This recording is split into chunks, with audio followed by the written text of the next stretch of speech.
And finally, it's the turn of Congressman Dan Fernandez. You have 2 minutes.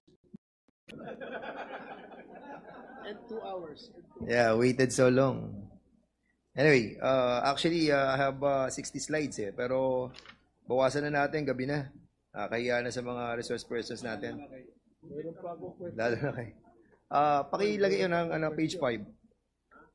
Please. Yes, so si Michael yan, dumating sa atin, April 16, 2000, on board si X919 as a temporary visitor. Nung next year naman, si Yang Jian Sin, si Mr. Tony Yang, arrived on June 12, 2001. Sakay ng PR-335. Kasama niya yung kanyang kapatid na si Yang Hongjiang. At na-issue siya ng SRRB Special Residence Retiree Visa noong November 6. Isipin nyo, November 6, 2007, inissuehan siya ng Special Resident Retirees Visa. Ilan taon siya ng 2007? Miss PBB. 请问这个2007年你的年龄多大了？2007年我1970年出生的。你的年龄多大？70、80。37 years old. Sige, okay na. 30. Okay na ka, Carol. 37 na kwenta ko na. 1970 siya. He was born 1970, di ba? Yeah, 你是1970年。34 nung siya ay inisyuhan ng 37年70 1970 siya 37 Yes, 37. So we really need to amend this sa ating pong sino ba nag-i-issue ng SRRB? PRA, Philippine Retirement Authority. No, PRA, retirement Di ba? Okay, next. Para mabilis na to. Punta tayo doon kasi na-establish na naman natin siya, no? Yung pagiging Chinese niya, tapos Pilipino naman yung ginagamit niya mga government identification. So sa page 10, makita natin dyan, nung November 6, 2007, Mr. Tony Yang, na-blacklist po kayo. Can you kindly ask, blacklisted siya noong 2006. Is that correct? 2006 or 7? 2006 or 7? 2006. Okay. 请问这个2006年你是被那个移民局被拉黑吗？ Yes or no, Mr. Tony Yang? Blacklisted kayo 2006? Yes or no? 2006年被拉黑吗？ 我没有印象啊，没有印象被拉黑。I have no idea that I have been blacklisted. Bureau of Immigration. Paki-check niyo yan. Zoom. He was blacklisted for holding a fake visa. And noong bumalik siya dito noong 2007, his blacklist order was lifted. Why? Tanong natin sa immigration. Bakit na-lift yung blacklist niya? I don't have the copy with me here, Your Honor, but usually the subject probably complied with whatever deficiency that he had during that time. Okay, thank you so much. Punta tayo sa page 12. Page 12, Mr. Tony Yang, during your interpellation doon po sa Senado, you may mention a name, a certain name na kaibigan mo. Ang sabi mo is, kaibigan ko si Mr. C. Correct? Naalala mo, Mr. Tony Yang, sinabi mo sa Senado, kaibigan mo si C. Mr. C. 你有记得你在参议院说出的那个叫小喜的朋友吗？有啊，小喜的有。是你的朋友。Siya ba si小喜是吧 What is the name of that C? Mr. C. 他叫什么？这个小喜你知道吗？小喜是不是在在三家公司的那个小史啊， He's the Xiao Xi or the C from the Sanjia Company. Siya ba si Tony C? 他也叫 Tony C 吗？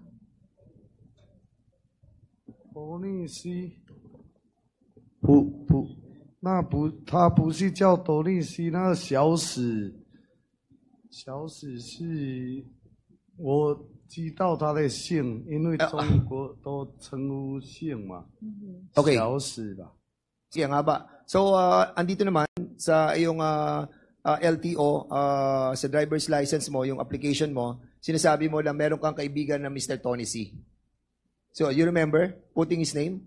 你还记得你在这个驾驶照有写上那个 Tony C 的名字吗？我记不清楚。 I could Anyway, not remember okay, you clearly. put it in your application but hindi mo siya natatandaan. Page ano na yun? Page 18. Dito makikita natin lahat ng company mo, Mr. Tony Ang. So you have like 7 companies under the SEC and 9 companies under DTI. Is this correct? Yes or no lang? 你看这个表里面，你在这个有7个注册的公司，然后你也有9个就是在交易部门的公司，你能确认吗？ Yes or no? 英文我不大 Lahat sa iyo yan. 懂得看 I could not understand the English here. Okay. Ayan, no? Chinese naman siya. Yes and pa. Yes and pa. 杨子公司， Yangtze. 杨子 New Hope Lore. Miss Orsan. Golden City. Sanjia. It's all yours, right? 都是你的公司吧？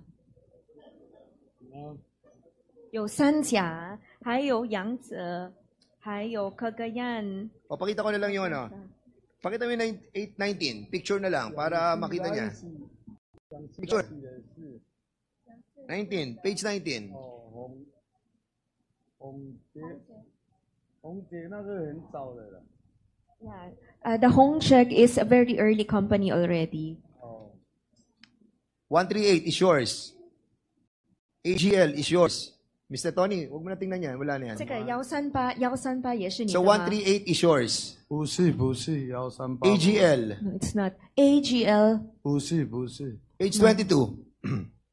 妈， Meron ba kayong magkakasama ng, Carol, can you kindly tell him about a company that you, Michael Yang and Jing Yang and Mr. Tony Yang are all together in one company?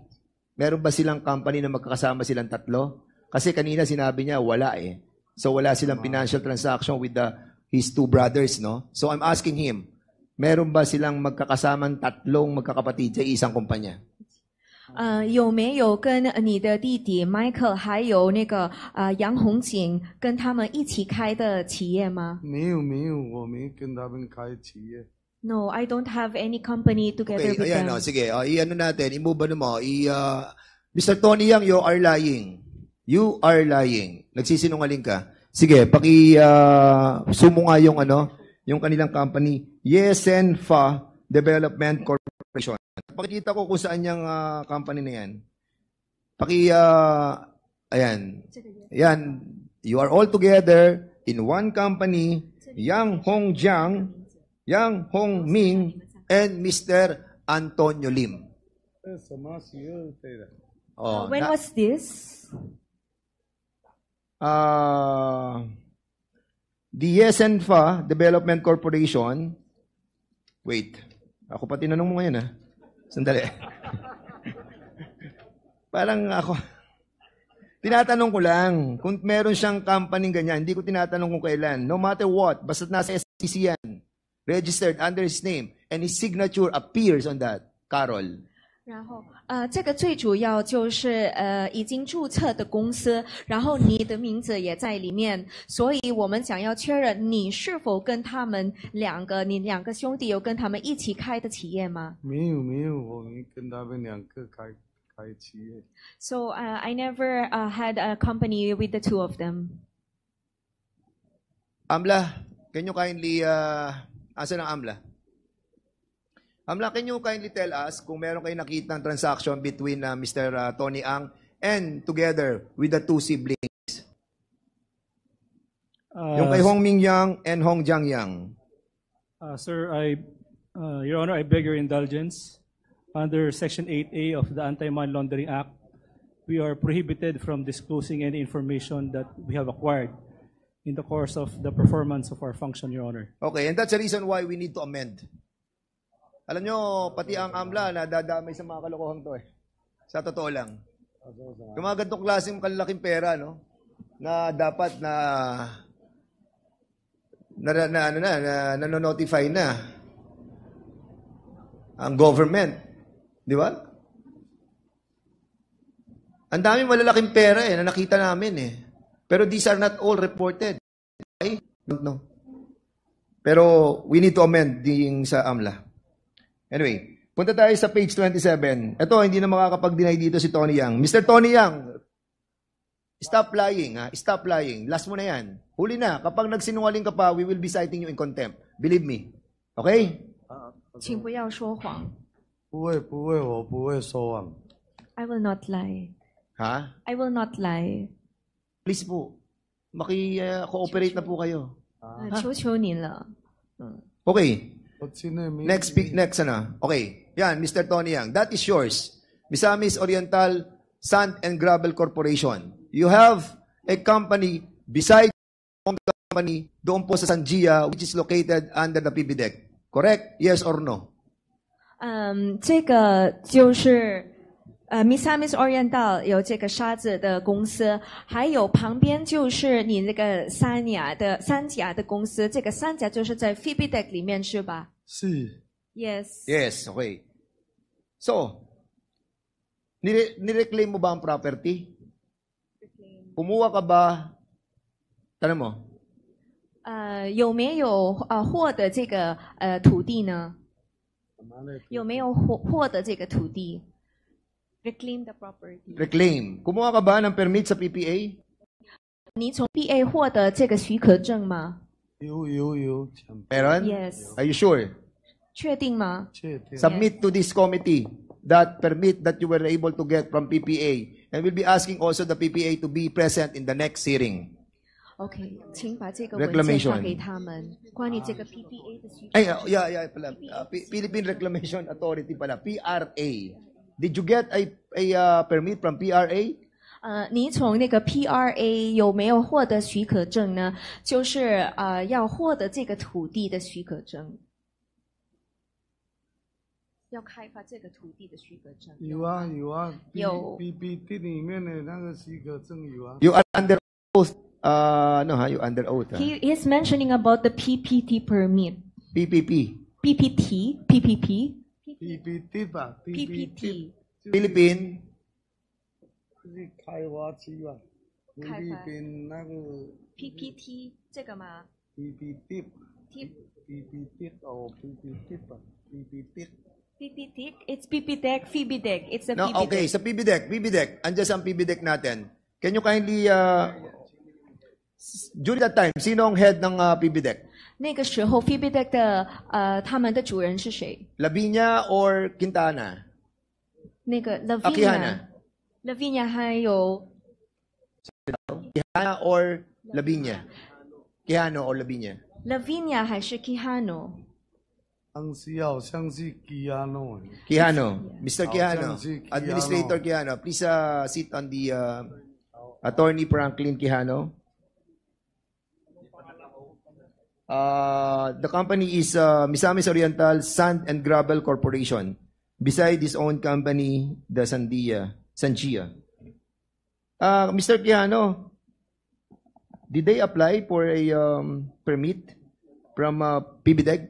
Is Your this a part Honors. of PBDEC, Attorney? Your Honors, the whole 3,000 hectare property is part of PVDEC, and PVDEC includes 400 meters away from the shoreline.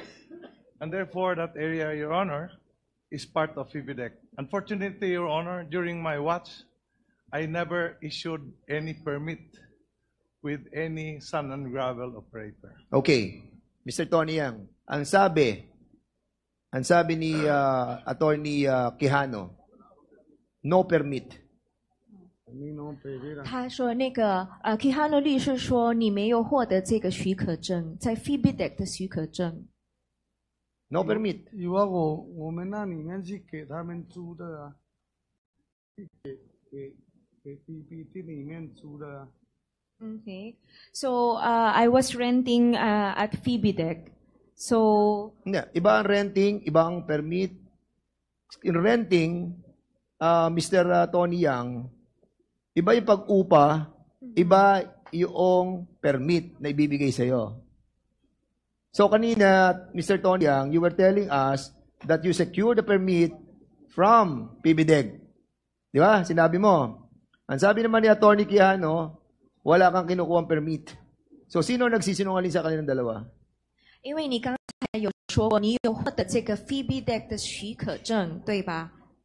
反正我们那片地就是给开发区租的啊，那个其他的都是我对这个也不懂，都是我们公司那个翻译东海。 Okay, while they're discussing, Atty. Quijano, there's no public hearing from the LGU on the operation of this corporation. No public hearing, no approval of DNR, no approval of the BOI.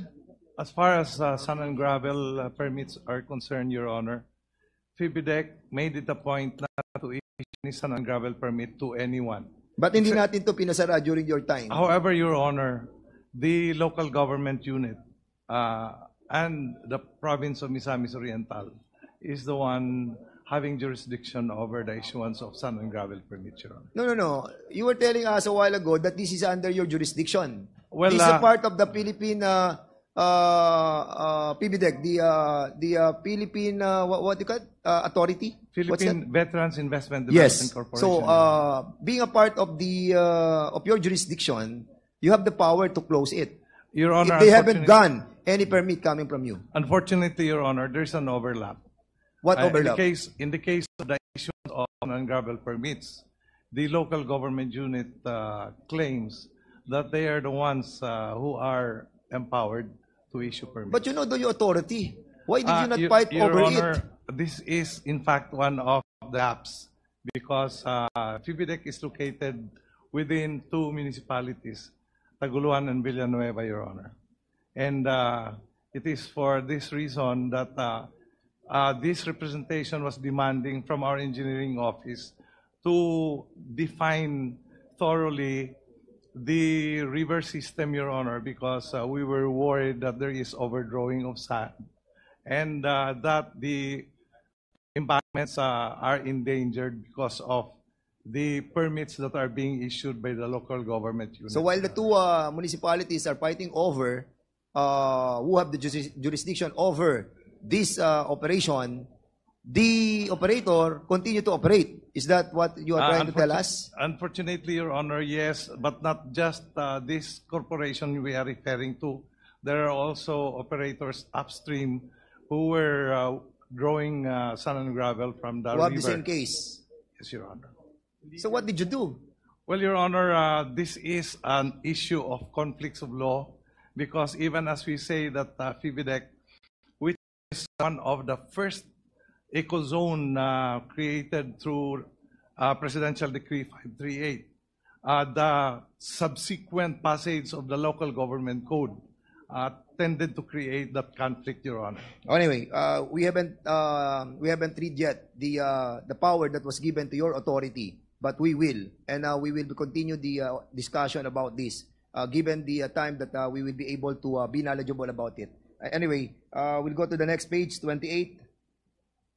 So we'll be inviting over also the DNR, the BOI, and the LGU and the PRA for this matter. Mr. Tony Yang, nag-ooperate pa siya hanggang ngayon? 请问现在还在继续运营吗？这个公司 有啊， ？Yes, it's still continuously operating. May mga nababayaran dito. Okay, page 28. Pakita natin yung ito yung operation nila. Na hanggang ngayon nag-ooperate pa without any permits, without any public hearing, to the detriment of those people who are living there. Yan. Okay, next page. Mr. Antonio Lim, dito sa inyong corporation na to, meron kayong isang kasosyo na ang pangalan ay Mr. Ricky Go. You know Mr. Ricky Go? 这边有说有一个股东叫做 Ricky Go， 你认识这个 Ricky Go 吗 有啊，认识啊。 ？Yes, I know him. Yes, Ricky Go. Pidea, can I ask Pidea about this certain Ricky Go? Pidea, we heard that there's an allegation that this guy is involved in illegal drugs. Is this true? Your Honor, he is a person of interest, and we would like to request we would just like to request to submit a report instead, so as not to compromise the operations. Ayan. Okay. One, Mr. Tony Yang. This person, Mr. Ricky Go,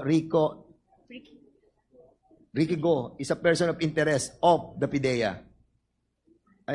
I'm telling you, ha? Okay. Philippine Sangia Steel Corporation. Ito po ang Philippine Sangia Corporation. Ito pong Sangia Corporation ay under din ng PBDEC. Pakikita nga yung yung picture. And that is the facility noong Steel Corporation. And they have their own port, no? At yung kalapit, makikita niyo yung kanila sand and gravel. Meron din silang maliit na port doon. Pero dito, medyo malaki na yung port nila. And there are some instances that the PBDEC was able to what do you call that? Yes, they monitor a illegal transshipment of rice smuggling and drug smuggling. In a bit, we will be talking about it. But first, this area of 22.7 hectares is being leased by Mr. Tony Yang doon po sa PBDEC for a price of 30 pesos per square meter in an acceleration amount that runs up to 25 years. Is this correct, Mr. Yang? 25 years ang kontrata mo sa PBDEC. 请问这是对吗？你跟 PBDEC 的合同就是25年。对啊，对啊，25年。Yes, that's correct. Okay, sunod na slide tayo. So yan ang loob ng Steel Corporation. Okay? And allegedly, and no, not allegedly, but this is an operation of their steel manufacturing company that transship those metals going to that port. But we'll be discussing why they put that place in a commercial port. So, ngayon, ito pong Mr. Yang, itong dalawang building na to, na nakikita natin, yung kulay gray, ano po yan? The two gray buildings. Two buildings. Okay, 请问这两栋楼他们是做什么的？一栋楼是一楼办公，二楼、三楼是那个管理人员的住宿。管理人员的住宿。哦 Okay, so the first floor here is the office. Okay, and the second and third floor are the dormitory for the management officers. How about the employees? How many employees do you have? 那一共有几个员工呢？那个我就不大清楚了，就是另外那一栋是在。How many Chinese lang ang tinatanong ko? Ang haba na sinasabi. I'm not sure about how many they are. What? Mr. Tony Yang, nagsisinungaling ka na naman eh. Ikaw yung may-ari ng ikaw may-ari nung Sangia Steel Corporation. As a matter of fact, pag titingnan mo, sige, punta tayo sa susunod na slide. Pakita ko sa iyo kung ilang percentage ang pag-aari mo dyan. Susunod na slide. Hindi. Ayan. Mr. Tony Yang, ikaw si Antonio Lim, 35% yung sa una. At dito sa huli na Chinese, An Jianxin, that is you. Jianxin. Yan Xing Yang. 他说什么？ That's you, correct? 最后那个杨坚新一样，也就是你对吧对啊， ？Yes, that's Oh, me. that's you also. So imagine, 安东尼林是我那个菲律宾的。 you have a 40% as a Chinese Jiangxing Metallurgical company, which is yours, and Antonio Lim with his 35%. 75% ang pag-aari mo dyan. Tapos sabihin mo sa amin, hindi mo alam kung ilang Chinese na nandun. 因为你看前面这个有这个 Antonio Lim， 就是你的菲律宾名字对吧？他就是占35%，然后那个中文名字那个杨建新，他是占40%，所以你一共有这个75%。你有啊？里面我公司我就安东尼林的30倍薪呀，安2件薪。 Alright. Sige. Antonio Lim, we are telling you, ang dami mo ng pagsisinungaling dito. Ha? Last na to. Pag hindi ka pa nagsabi ng totoo, we will be citing you in contempt. Page 37. Is that your place? 这是你的公司吗？你是工对，厂这个我的仓库。 ？Yes, this is my warehouse. Ikaw may-ari niyan. 对对， Paano ka nagkaroon ng may-ari niyan? Hindi ka naman Pilipino. 那你如何有这个地产呢？因为你不是菲律宾人啊。因为我刚才就有说了，我来这边的时候，我爷爷就是有给我办一个菲律宾籍吧，叫安东尼林嘛，我就用安东尼林的，就是申请，就做这个营业执照跟这个买地开仓库啊。 Okay, so I use my Philippine birth certificate with the name Antonio Lim to be able to have this business permit and also to buy this piece of property. Oh.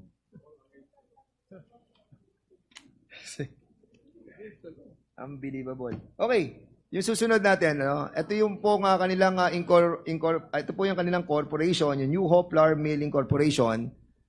Is that your house? Sige, go. Is that your house, Tony Lim? 这是你住的地方吗？ 我住的地方。 Yes. Yes. LRA, andito pa ang LRA. We'll be tasking the LRA to find out all the properties under the name of Antonio Maestrado Lim. Please submit it to us. Comsec, kung walang LRA, please ask them to submit it to us in the next hearing. Next page. Dito po, Mr. Chairman, pakita po natin that yung involvement ng mga drug personality doon sa kanyang kumpanya na New Hope Flour Milling Corporation.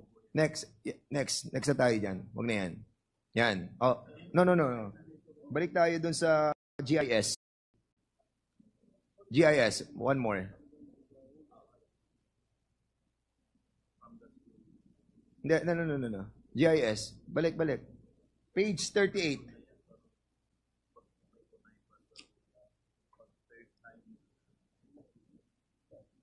Page 38, please.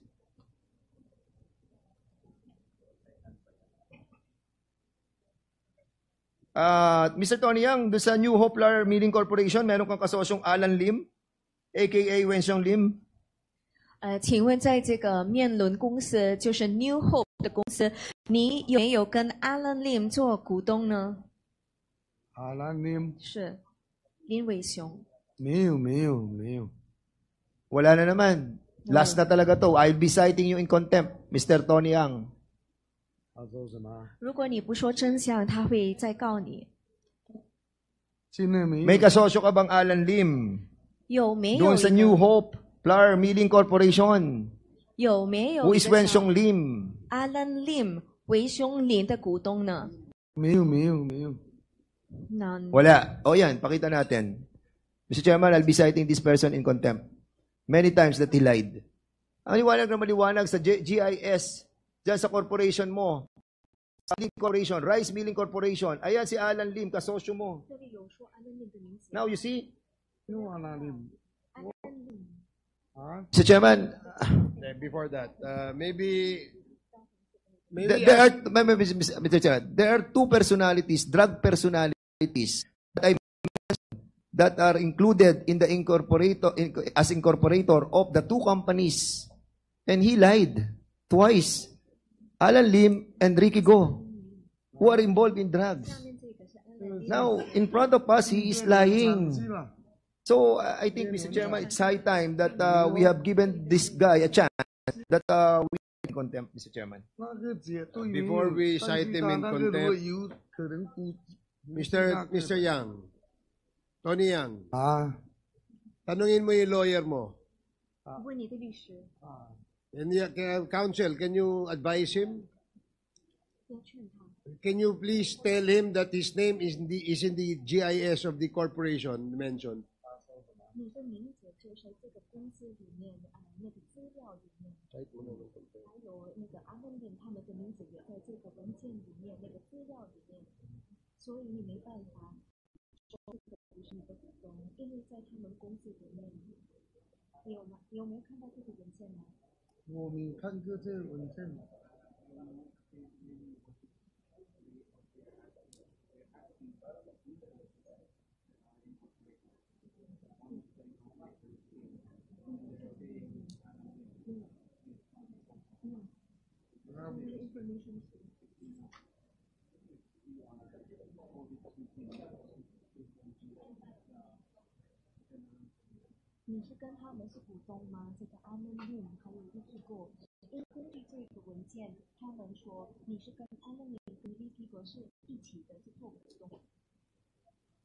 李继高，我有跟他沙场有股东，但是阿南令这个属于我不知道啊。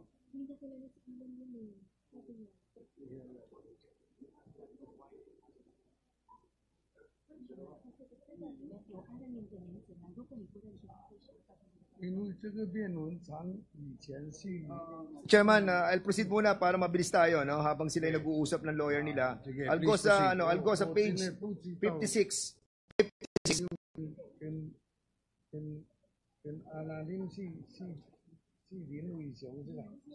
Ito, Mr. Tony Ang. Tony Yang. Can you kindly tell me, andito kayo sa bahay, I don't know if this is your house, but I think this is your house. Dito sa left side, sino yung kalapit mo sa kanan mo? Yung may circle ang mukha. OK， 在第一个图片呢，在你的右边的人有那个圈圈的是谁呀？那个是以前那个第10期的警察。 Sino siya? 阿弟，以前的阿弟。 RD. 哦，阿弟。以前的。He was the RT before. RD. Sino siyang RD? General ano? Anong pangalan niya? Aduyan o Aduyan ganyan. Aruyan. O so General Anduyan. Anduyan. Yeah. Yung sino diyan? Yung nakasalamin o yung walang salamin? 是那个戴眼镜的还是没有一个？ General Anduyan. 戴眼镜的 Yes, the one with the yung glasses. nasa kaliwa, sino siya? 在左边 Yes, on the left side, please. OK， 在左边的是谁呀？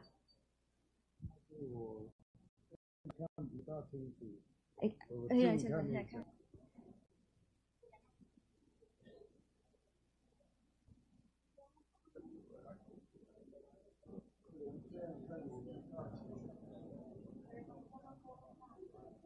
Yeah.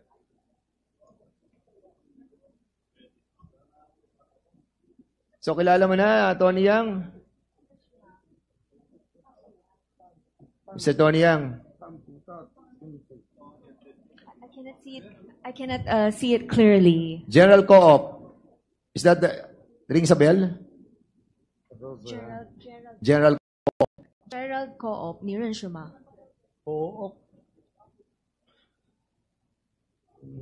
Alam mo, Mr. Tony Yang, kung nasa pelikula ka, best actor ka. Sa totoo lang. Galing, oh. Mr. Tony Yang. Yeah, I think I know the name of Co-op. Okay. Sige, okay na. So, I want to show a video, no, to our members of this committee, no, para makita natin kung anong klase ng personality meron po si, ano. aside from nilalabag niya yung ating mga batas, binababoy din niya yung ating mga opisyales ng ating gobyerno. Alam niyo kung bakit? Dahil, because of this video na I will show it to you, dahil nakita natin yung kanyang ginagawang pang-abuso sa mga kababayan natin na nandito mismo sa ating bayan, samantalang sila ay mga banyaga. Di ba? Huwag natin hayaan ang mga banyagang katulad nito ay ang alipin sa atin. They here to invade us. Believe us. Sige. Sa atin yan. Papasok siya dyan sa immigration. Makikita nyo na pagpasok niya, nag-red na siya, nagtuloy-tuloy pa siya. Wala siyang pakialam. Hindi niya nire-respeto ang ating mga immigration officer. Why? We don't know. He established a lot of pakikisama to all those people.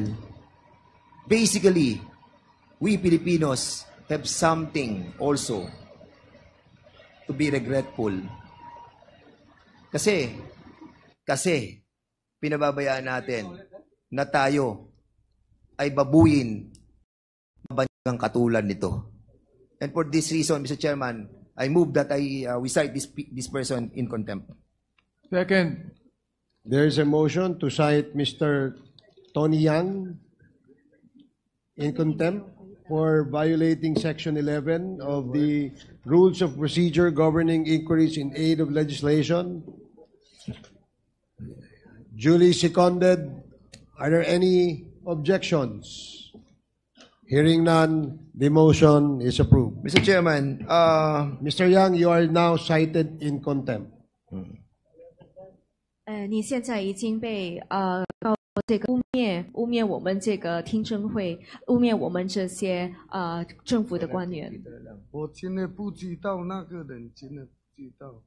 I really don't know the person. Mr. Chair, I make a motion that he be detained at the Quezon City Jail. One Move, minute. Mr. Chair. There is a motion to detain Mr. Tony Yang at the Mr. Chair, until this hearing has been finalized and completed. there is a motion to detain Mr. Tony Yang until the committee terminates its hearings on the said subject of illegal pogos. Any second? Duly seconded. Hearing no objections, the motion is approved. Mr. Chair. Congressman Mr. Chair. Akop. Mr. Chair, Yes, Congressman Akop. before the Sergeant at Arms takes over the person of Mr. Yang, kasi meron po akong concern dito sa mga nahuli sa kanya nung siya o nakita sa kanya nung nahuli siya Kasi this pertains to firearms licenses and license to carry firearms outside.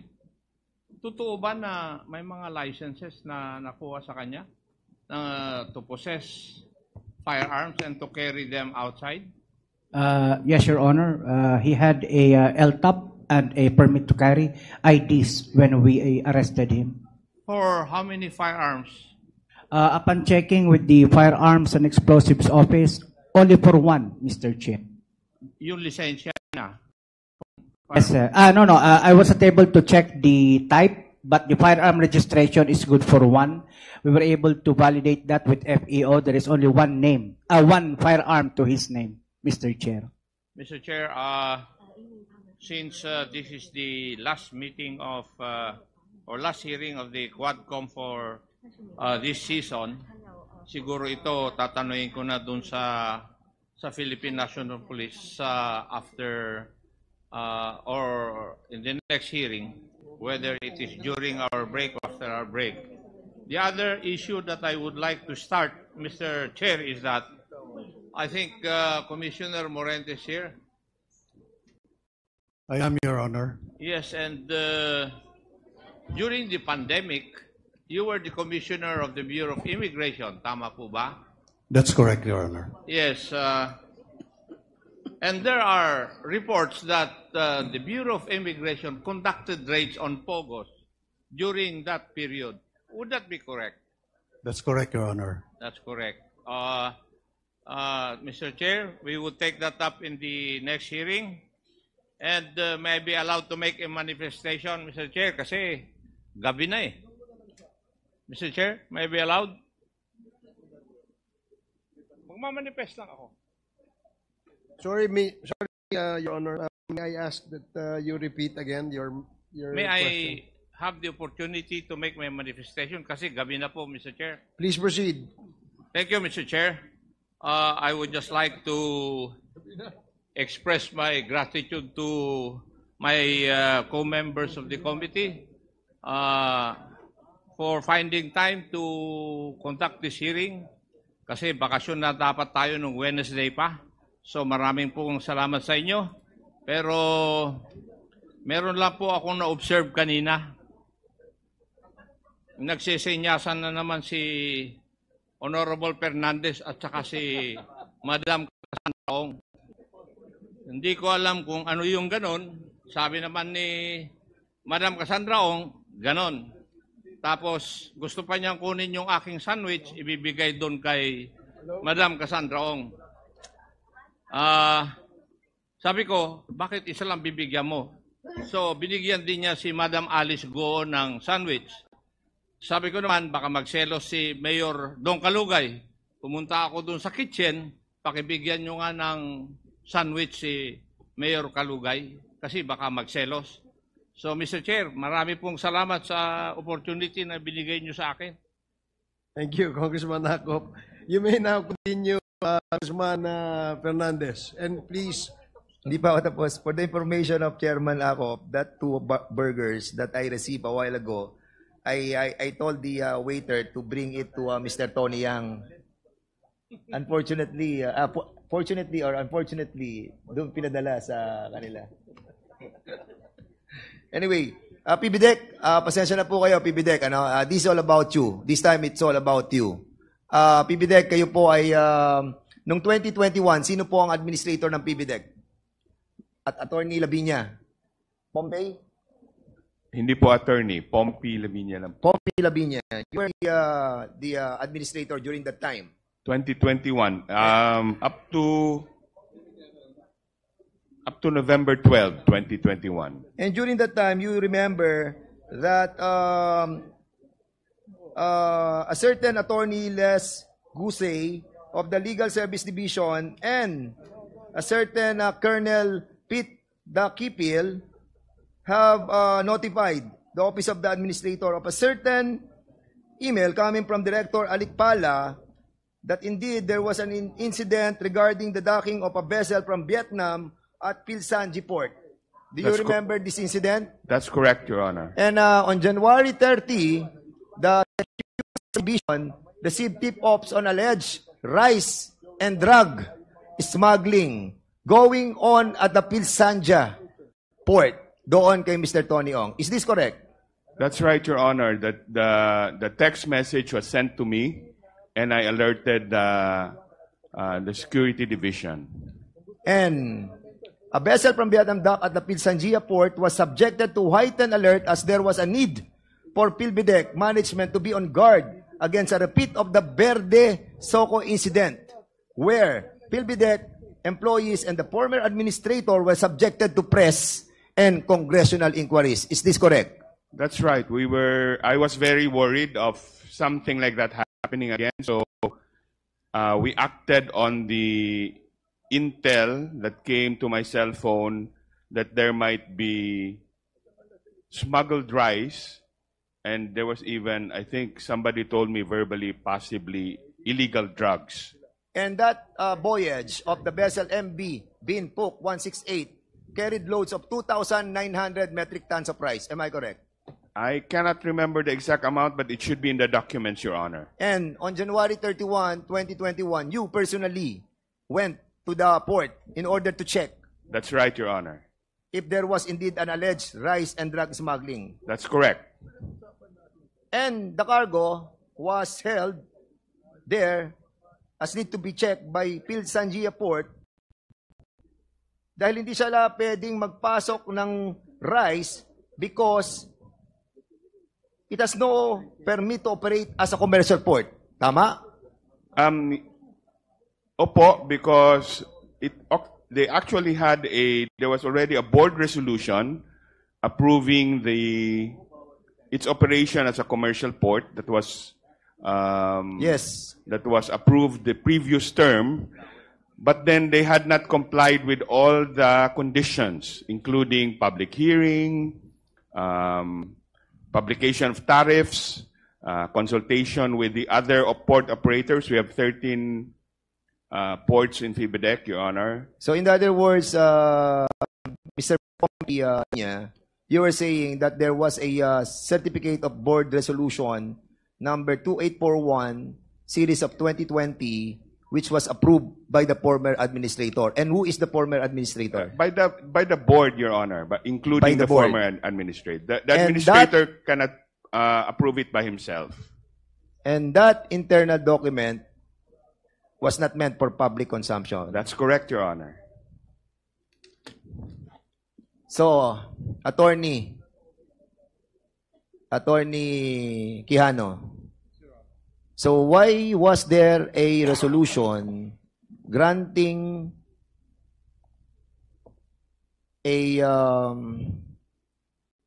granting Sangia a permit to operate commercially? Your Honor, in the beginning, as they built the plant, Your Honor, the purpose is to manufacture steel bars out from scrap and steel materials, which are both domestically available and from abroad. And therefore, Your Honor, the subsequent request of Sanja was for the issuance of a permit for a port. The request was submitted to the board, Your Honor, for its approval. Subsequently, Your Honor, the board of FIBIDEC approved the request for the building direction of a port, Your Honor. Yes. Why do you have to approve a board resolution converting that port into a commercial port without persecuting? No, there is no... Wait. I'm still have the floor. While you haven't secured yet a permit coming from the DNR who issued an ECC. Your Honor, the permit, if you will notice, subjects itself to all the government including public hearing, Your Honor. Attorney Quijano, ang sinasabi ko po, bakit hindi muna kumuha sa DNR ng ECC dahil yung ECC nakasabi doon, hindi siya for commercial port. Di ba? Kung hindi pa siya commercial port, walang karapatan ang board ninyo, including you, to approve such resolution converting that to a commercial port. Your Honor, ang dami po nating dapat kunin muna ng mga dokumento coming from the national agency before a resolution can be secured from PBDEC. Wala pong converting, Your Honor. Huh? The request for a port was hindi po converting to a commercial port. Ang request po ng Sanja was for a port. Yes. Binigyan po ng board ng approval for a port. Yung issue ng conversion, Your Honor, like what was pointed out by Administrator Lavinia, was subsequent because when the port was finished, it was already during the watch of Administrator Lavinia, Your Honor. Yes. My term was July 2017 to September 2020, Your Honor. So for your information, Attorney Quijana, ito ang nilalaman ng inyong resolution. Resolved to grant the intent of Pilsangia Port to engage in commercial operation subject to public hearing or consultation. Yes, Your Honor. So, since walang public hearing or consultation, so meaning hindi mo siya mako-convert into commercial port. Am I correct? I agree, Your Honor. Yes. Bakit nakapasok yung mga rice? And I don't know if there is drug inside. Your Honor, that was not during my watch anymore, Your Honor. Sino to? Mr. Pompey Labiña. Bakit? Bakit po nakapasok? Yes. Dahil hindi pa naman siya pwede mag-function as commercial port. But you allow to enter all those 2,900 metric tons of rice. Because it's not commercially operated yet. That's Dahil right. ang sinabi nyo dito, unless a public hearing or consultation must be subjected first. That's right, Your Honor. Have you conducted a public hearing? At the time, there was no public hearing. That's why we Yes. intercepted the boat, because there was even no permission for the boat to land. Yeah, but would you allow the enter of the 2,900 metric tons? Eventually, you have decided to release all those 2,900. And I will tell you why. Andito nakalagay. At 1:11 p.m. of February 2021, Attorney Gusay informed the administrator that she has verified si Collector Simon by phone call that the documents of the importation are in order and that BOC has also verified with Regional Director of NICA that there is no alert order for the importation. Suddenly, nagkaroon na ng clearance. A meeting was requested by Collector John Simon with the PBDEC representative in the afternoon. Attorney Gusay was allowed by the administrator to attend the meeting. A report on what transpired during the meeting was submitted by Attorney Gusay on February 2021. During the meeting, Attorney Noe S. Penillo Jr. disclosed that PBDEC 1A will be in trouble if the cargo was not released immediately. Sino sabi ni Noah L. Espinillo Jr., attorney, na kapag hindi na-release ang cargo, PBDEC will be in trouble? Tama po. We were being threatened by the Bureau of Customs that if we did not release the cargo, I would actually be liable for cases. Sino sa Bureau of Customs ang nagsabi na you will be in trouble pag hindi na-release ang mga bigas na hindi pa naman siya commercial port? Sino? I think it's in the report, Your Honor. What's the name? Who did it? You tell me. I think going it's to look for it. I don't have copy of the report, but I think it's the lawyer of the shipper and then Manuel. Was it Manuel? The BIR, the customs the customs person in charge in PBDEC at that time. Who's the And in fact, Your Honor, Commissioner Guerrero? No, si Commissioner Guerrero, nag-imbestiga si Secretary Dominguez after. Because they were actually thinking that I was holding the view of the customs and the view of the Department of Finance that I was holding the cargo illegally. Okay, Mr. Chairman, I know that this will take so long. No, this will take so long. We are not done yet. It's already 11:30, and I have an issue first with the immigration. But Labiña, Attorney Labiña, Pompey Labiña. Yes po. We will be inviting you over again in the next hearing. Opo. We have to settle this issue, and we will be inviting the Bureau of Customs who have signed the release of this illegal smuggling of rice sa Sanjia. Not yet a commercial port, pero ni-release. And even yung initial indication that there are illegal drugs shipment inside was also cleared by NICA. Am I correct? Yes, after I had the K9 dog sniff all of the cargo, Your Honor. And then the report that we got had come from NICA. That was what they said. But then NICA denied that there was such an intel report, Your Honor. But of course, I cannot verify 100% that the report actually came from NICA. I was told that the report came from NICA. Okay, thank you so much. In the Mindanao Container Terminal, you know that Mindanao Container Terminal? Yes, Your Honor. Yung 48 hectares under the PBDEC port natin? Yes, Your Honor. Which is being handled by the ICSTI? Yes, Your Honor. And during that time, there is an designated examination area. Di ba meron tayong designated, tinatawag natin DEA? Opo. Meron tayong DEA, designated examination area. Opo. During your time, nasaan ang designated examination area? Yung supposedly, di ba? Yun na nag-check ng mga pumapasok nating cargo. Saan siya nakapwesto? Sa loob ng Mindanao Container Terminal o outside, nakalagay doon sa PBDEG? If I remember correctly, Your Honor, nasa labas. Yes, why? Why did you allow this? I- Who contracted the contract with Golden Sun and the PBDEG for a 30 years up to 2030? The contract together with the Golden Sun. Yung x-ray natin, wala sa loob, naandun sa labas. Paano natin ma-check ang lahat na pumapasok?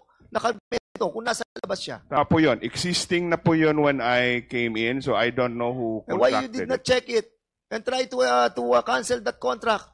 Wala na tayong ma-check, Mr. Chairman. Lahat ng papasok doon dinadala sa PBDEG, doon ine-x-ray. Sige, Mr. Quijano. Yeah, Your Honor. During my watch, Your Honor, I called the attention of Mindanao Container Terminal. The inspection unit for X-ray. In fact, Your Honor, I brought one of the X-ray units inside. However, Your Honor, because of that, I got the heat and the people operating the X-ray got so angry. Eventually, Your Honor, customs insisted. And who owns the Golden Sun that operate as a service provider for that X-ray? I cannot... What is the name? Kilala mo to. You tell us. I cannot with certainty say that, Your Honor, because I was not a contracting party of Golden Sun. The Golden Sun contract was entered into before my watch, Your Honor. Mr. Pompey, who owns the Golden Sun? I do not know, Your Honor. But the documents should be in PBDEC. PBDEC, kayo pareho eh. Ba't hindi nyo alam? Is it Dennis Uy? Yes or no? Ano po? Dennis Uy. I don't recognize that name, Your Honor. Sa Golden Sun. Yes or no? Hindi. I don't recognize the name. I don't know. Hindi mo kilala yung Dennis Uy. Hindi ko po kilala. Ikaw, Mr. Quijano, hindi nyo kilala. I haven't read the contents of the contract, Your Honor. And the contract states up to 2030. Yeah, it was Correct? the previous administration, Your Honor. And the X-ray, it's outside the terminal. Unfortunately, Your Honor, despite my protestation, it was brought out by the customs At men. dito papasok ang lahat ng hindi mo dumadaan sa X-ray. Mr. Chairman, all the cargos na nanggagaling po sa Mindanao Container Terminal, dumadaan sa kanilang X-ray doon sa labas ng terminal. Saan ka naman nakakita ng ganitong klase ng... Correct. Nakalabas na yung cargo bago may dadaan. And they have contract until 2030. Mr. Chairman, we need to investigate this further. Punta po tayo sa immigration. Immigration. Doon sa Miss Alice Go, remember that we have talked about yung mga nahuli na mga 323 na mga Chinese sa Baofu. And remember that sabi ko sa iyo na kung may kilala ka sa immigration and you attended a Christmas party kay Attorney Carlos Capulong. Yes po, Your Honor. And you told me na kilala mo siya. At ikaw yung guest speaker sa Christmas party. Your Honor, I was invited. Hindi naman po talagang guest speaker po. Pero you are special kasi nga ako hindi nga ako naiimbita dun. Ikaw naiimbita. Sorry ako. Okay. Mr. Attorney Carlos Capulong, gaano mo kakilala si Alice Go? Good afternoon, Your Honor. Yes, good afternoon. Good evening. Good evening, Your Honor. Mag-good morning na. 30 minutes na lang. Yes, sir. Gaano mo kakilala si Miss Alice Go?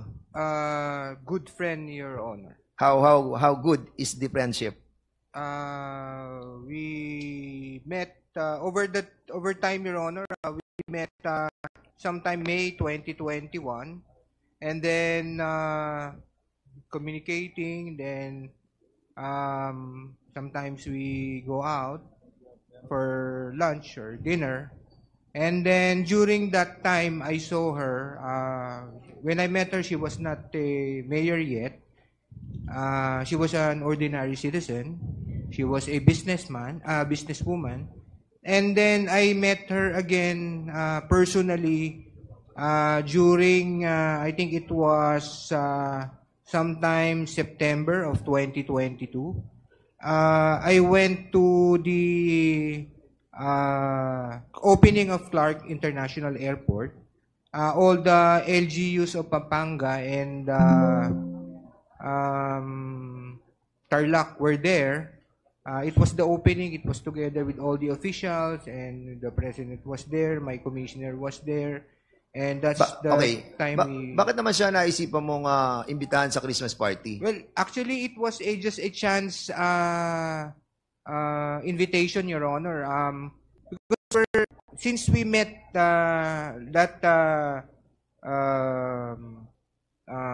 September, then we talked, and then we had Attorney Capulong, ano mga pinamigay ni Alice Go during the Christmas party? Actually po, I cannot remember, Your Honor, because I did not even ask her to bring anything. Pero those who were there told us na namigay siya ng ampaw.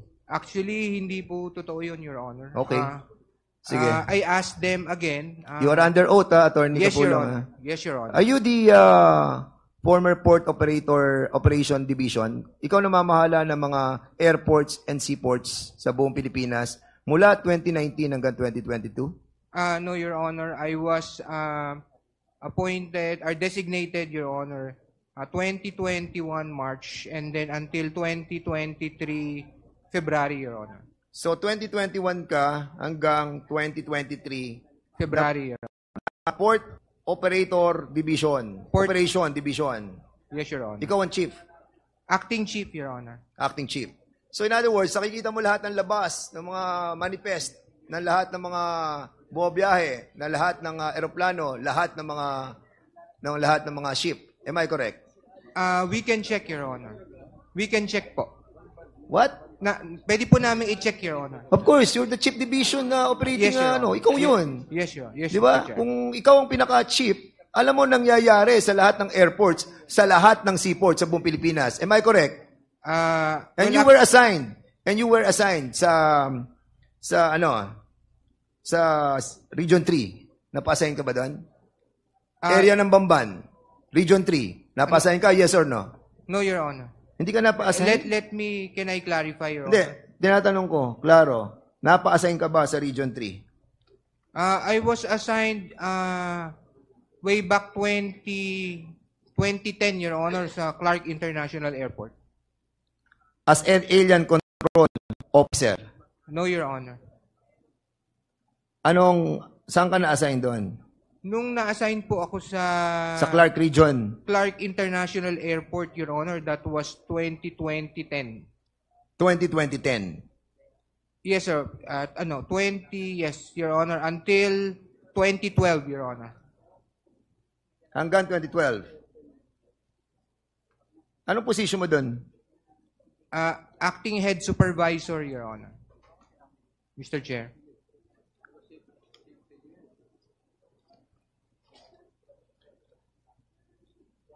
You have a law firm, attorney? Wala po, Your Honor. Are you related to Michelle Mabute? No, Your Honor. Isn't she your girlfriend? No, Your Honor. You have a child with her? No, Your Honor. Are you sure? Yes, Your Honor. Okay. I want to make it sure. Right now you are suspended, am I correct? Yes, Your Honor. Why are you suspended? It stemmed for a case that a visa that I prepared and reviewed two visas, Your Honor, that I prepared and reviewed, and then it was approved by the Board of Commissioners, and then after post-audit, Your Honor, it was determined that there was a problem with regard to, I'm not sure, Your Honor, with non-registration of the entity, Your Honor. Okay. During the time that you were with not yet suspended, together with Attorney Gemma de la Cruz, Attorney Siriban, and Attorney Vera, were you a part of the hearing officer who heard the 9G visa? Yes, Yes or Your no? Honor. Yes, Your Honor. Yes, okay. And during the time that you have been a part of these hearing officers, have you encountered yung issue nung 323 na mga na-apprehend doon sa Bamban? No, Your Honor. No. I was the Yes. I was in the airport that time, Your Honor. And during that time, you have already established your position in that area. Am I correct? What area, Your Honor? Yung current before you were suspended. Saang position pa? I was at the airport, Your Honor, 2021 to 2023 February, Your Honor. Kasi alam mo, Attorney Carlos, hindi naman sa pinagbibintangan kita. Ako lang naman. Pero nag-wonder lang po ako dahil kayo po yung Port Operation Division Chief 2021 to 2023. And then, yung kaibigan mo, si Alice Go, na kasama mo sa Christmas party. And she was able to leave the country na nagulo ang buong Pilipinas, hindi malaman kung saan siya dumaan. Alam mo, gulong-gulo kami, attorney. Actually, lahat ng mga Pilipino, nagtatanong paano siya nakaalis. And your friendship with her, and you being a part of that division for so long, from 2021 to 2023, give us a cloud of doubts about what really happened. But we are not accusing you of something. No, I hope you understand the role of this Quadcom in investigating deeply on what really transpired. No, and accordingly, Mr. Chairman, yung 323 na Chinese nationals na nahuli doon sa Banban sa lugar nila Alice Go, this was heard by the Bureau of Custom. Commissioner Morente, sino po ang nag-hear ng kaso ng 323 foreign nationals who were apprehended from Banban, Tarlac? I think the figure, sir, is 332. 332, that yes. was the joint operation with the NBI and the BI. The hearing officer for charging them at the legal division, I think was it's headed by Attorney Arvin Santos, and then the Board of Special Inquiry that heard the case was the retired Attorney Ronaldo Ledesma, Your Honor. So, si Attorney Ledesma ang hearing officer ng Bureau of Special Inquiry, Board of Inquiry. Am I correct? Siya ang Executive correct, Chairman of BSI. Attorney Ruben Casibang ang Deputy BSI. Tama? Mr. Chair, may I clarify, please? Yes, please. Mr. Chair, please. Good evening. Good morning. The resolution of the case was prepared by Attorney Kalingasan of the BSI. And then it was reviewed by Attorney Casibang. And I approved the recommendation to approve. And then we submitted the approved recommendation for the approval of the Board of Commissioners. Ang tanong ko sa iyo, Attorney Ledesma, all of these 332 foreigners, do they have AEP, Alien Employment Permit? Mr. Chair, please, according to the records, they were charged under Section 37A7 because they were not properly documented and they did not have valid working visas and permits. Yes, correct. But the case against the 249 Chinese nationals were all dismissed. In other words, hindi sila na-deport. That is correct, Mr. At Chair. andito sila sa Pilipinas. Gumagala pa rin sila. Correct? I do not know if they're still here in the Yes. Philippines, Mr. Chair. Andito sila. It's been 3 years. Now, ang tanong ko sa iyo, the process of getting a 9G visa is to have the AP, correct? Mr. Chair, please, the process of issuing No, 9G... no. Answer me. Ang sinasabi ko, the process of getting a 9G visa is to secure an AEP coming from the Department of Labor and Yes, Employment. Mr. Chair. Correct? Yes, Tama. Mr. Chair. That is Okay. the primary Ang tanong ko sa requirement. iyo, Atty. Ledesma, yung 249 na pinakawalan ninyo, meron ba silang AEP na galing sa DOLE? According to the records... According to the records according o to according the to the report, DOLE? Did you have a due diligence sa DOLE about the AEP prior to your issuance of 9G visas to 149 Chinese nationals? Do you have? We did not check You did the not AEP, get a due Mr. diligence Chair. from DOLE? DOLE. Please, DOLE. Asan ang DOLE? We invited DOLE. Can you kindly tell us kung yung sa Banban, Tarlac that was apprehended by NBI and Bureau of Immigration have AEP? How many AEPs did you release for Hongshen? Good evening, Mr. Chair. I'm Pago Magtoto from Dole Region 3. So, per our alien employment permit monitoring system, sir, both old and new, for year 2021, we have issued 19 AEPs or alien employment permits. And for the year 2022, Your Honors, Mr. Chair, we issued 34.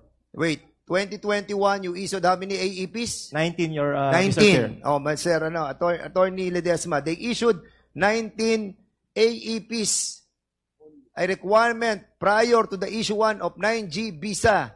Para sa kaalaman ng ating mga kababayan, visa, kapag sinecure mo, mabibigyan mo ng 3 taon dito magtatrabaho yung mga Chinese national na yan. Kaya ayaw nila ng SWP o yung tinatawag nating working permit. Dahil yon 6 months lang yon. And AEP is one of the requirement of the 9G visa para makapagtrabaho dito yung mga Chinese na yan. And, of course, dapat, kung magtatrabaho sila dito, priority natin ang mga Pilipino. Pero hindi pinaprioritize. Saan ang galing, Atty. Ledesma? Kung 19 lamang ang nakuwang nabigay nilang AEP doon sa Hongshen, yung nahuli doon na 332, pinakawalan nyo yung 249, okay? Saan ang galing ang AEP nila? They were charged, Mr. Chair, with working without visas and permits. Oo nga pero bakit nyo nga dinismiss Tapos pinakawalan nyo yung 249 It's a matter of the rules of evidence, Mr. Chair. That's why they were released. Wala na nga silang AEP. Di ba? Sinasabi na ng DOLE, 19 lang ang AEP. Yung 249 na dinismiss nyo, pinakawalan nyo. Wala silang AEP. In other words, kung wala silang AEP, hindi nyo sila pwede bigyan ng 9G visa. Correct? Yes or no? We do not issue 9Gs, Mr. Chair, the BSI. So anong in-issue nyo sa kanila? The 9G visas are issued by the Board of Commissioners through the Legal Division. Of course. Dumadaan yan sa Board of Inquiries of Special Inquiry. Don't fool me. Dumadaan sa Board of Inquiries yan. Dumadaan sa inyo. Yes. Alien employment permits, Mr. Chair, during my time there at the Bureau of Immigration, we do not process 9Gs. Hindi nyo pinaprocess ng 9Gs because ang nag-a-approve ng commissioner. The 9G visa applications are processed by the Legal Division. Legal Division, Yes. and then, saan sa dadating? Dadaling siya sa, bago siya dumating sa, sino pumipirma sa kanila? Mga commissioners, correct? Yes, Mr. Chair. And you are one of the commissioner. Mr. Chair? You were one of the commissioner during that time, correct? I was the executive chairman of the board of special inquiry. Of course, but you are also the commissioner. Tama? Yes or no? Commissioner eh. Assign ka lang sa board of inquiry eh. Tama? Ikaw ay isa sa commissioner during that time, and then you were assigned as the head of executive director of the board of special inquiry. Di ba? Are you a commissioner during that time? Yes or no? What time? What date, Mr. Chair? You know very well kung kailan ka naging commissioner. Ba't ako tatanungin mo? I was never commissioner, Mr. Chair. Ano ka doon? Officer in charge. Officer in charge. You were not a former commissioner of the BOI? Never. Ayan o. Are you Rolando de Ledesma? Never a commissioner. Mr. Chairman, I will show you. Ayan ang pangalan niya. Ronaldo Ledesma, officer in charge, commissioner. Hindi ka ba? Wait. I was officer in charge, not commissioner, Okay, Mr. Chairman. You are OIC. Yes, Mr. Chair. Yung function mo is still commissioner. I was OIC. But your function is still commissioner. OIC ka. In 2010. Okay. Alam mo, Attorney Ledesma, please, you were an OIC. I was an OIC, Mr. O yan. Chair. 2010. OIC commissioner. OIC lang ho nakalagay sa akin. Hindi Tama. commissioner. How many Chinese people have you recognized during your incumbency? Mr. Chair. I don't remember, Mr. Chair. Mr. Chair. Congressman Acop, with the indulgence of Congressman Fernandez. Ano bang diferensya ng OIC at saka OIC Commissioner? Mr. Ledesma, you answer the questions properly. Yes, Mr. Chair. The Commissioner... And you wait acknowledgement of the chairman before you answer. I'm That's sorry, the rule. I'm sorry, Mr. Chair.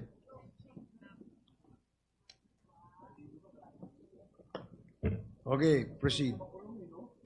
Tanong ko, are you asking something? No.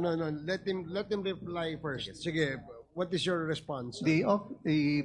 An officer in charge has limited powers, Mr. Chair. He cannot perform acts concerning policies. He operates only on the basis of running the daily affairs of the office. But the commissioner can implement policies, serious policies and guidelines. At ang OIC, Mr. Chair, he often takes directions from the Secretary of Justice, while the Commissioner can exercise discretion on important matters. What are the instances when there is a need to appoint an OIC? Often when, may I answer, Mr. Chair? Yes, please. Often when there is a vacancy and the vacancy for a commissioner or a deputy commissioner is vacated. Now, if there is a vacancy and an OIC is appointed and there is a need to change a policy of the immigration, can you not perform the duty of a regular commissioner? We have to seek the permission of the Secretary, Mr. Chair. In fact, the orders, instructions have to be countersigned by the Secretary. I agree, because everything that the commissioners, how many commissioners there are in the Bureau? There is one commissioner and there are two deputy commissioners. Two deputy commissioners. Right now, there are 3 deputy commissioners, Mr. Chair. So in the event that a policy must be changed, who proposes changes in the policy? Is it the DOJ, the SOJ, or it should come from the commissioners or the members of the commission? It can be a proposal submitted by the board. It can be a proposal submitted by the commissioner, Mr. Chair. So in other words, pwedeng manggaling sa inyo. Pwede manggaling sa inyo. Sabi Yes, mo, Mr. pwede Chair. sa SOJ, pwede sa inyo eh. Di ba? Yes, Mr. Chair. Ang tanong kasi sa iyo kanina ni Congressman Fernandez, were you ever appointed as a commissioner? Sabi mo no, OIC lang. You're trying to give us an answer that you probably feel that cannot pinpoint to you that being or effectively performing the function of a commissioner. Yun din yun eh. Di ba? Yun din yun eh, di ba? practically all the functions of a commissioner can be done by an OIC except on matters where policy will be proposed, correct? Yes, Mr. Chair. Di 99%, ganun din yun. Dahil Yes, pang sinagot, tinatanong ka lang niya kanina kung nag-commissioner ka eh. Hindi kasi nagpapalusot lang Mr. Chairman sila Alam mo, ito yung bago alam mo, nakakalungkot, yung pastillas gang na sinasabi nila. Napalitan niya ng pipino gang. Pipino. Mga peking Pilipino na pinalulusot nila. Yung mga peking AEP. Na wala naman silang in-issue na AEP Ang Dolly 19 lang Tapos, meron doon, may AEP, nakalusot, dinismiss nila yung kaso, pinakawalan nila 249 ng mga Chinese, na ngayon kasalumuhan natin, yung mga foreigners na yon. As a matter of fact, Mr. Chairman, I will show you something.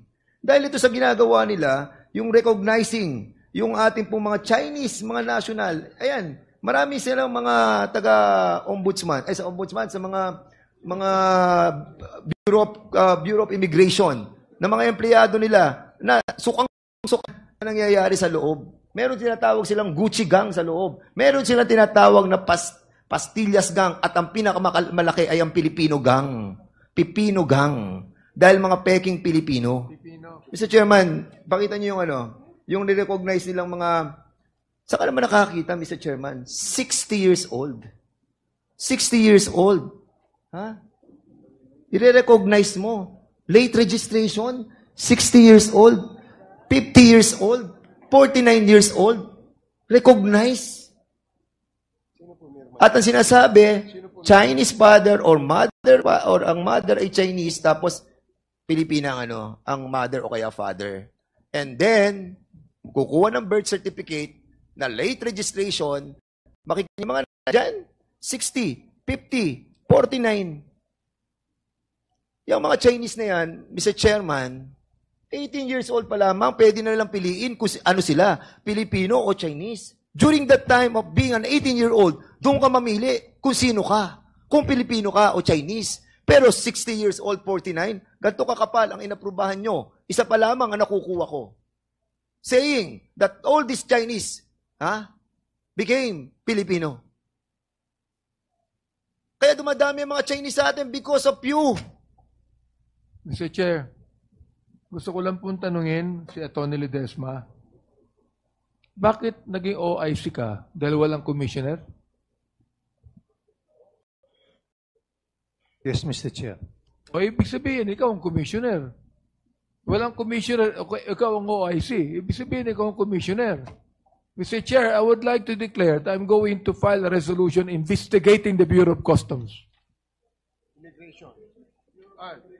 The Bureau of Immigration. And Mr. Chairman, I'll be allotting, Mr. Chairman, I'll be allotting my 2-month salary here in Congress sa mga matitino nating mga kababayan na nandiyan sa Bureau of Immigration na makakapagturo kung paano nakataka si Alice Go using our airports or seaports. Yung 2 buwang sweldo ko, ibibigay ko sa inyo.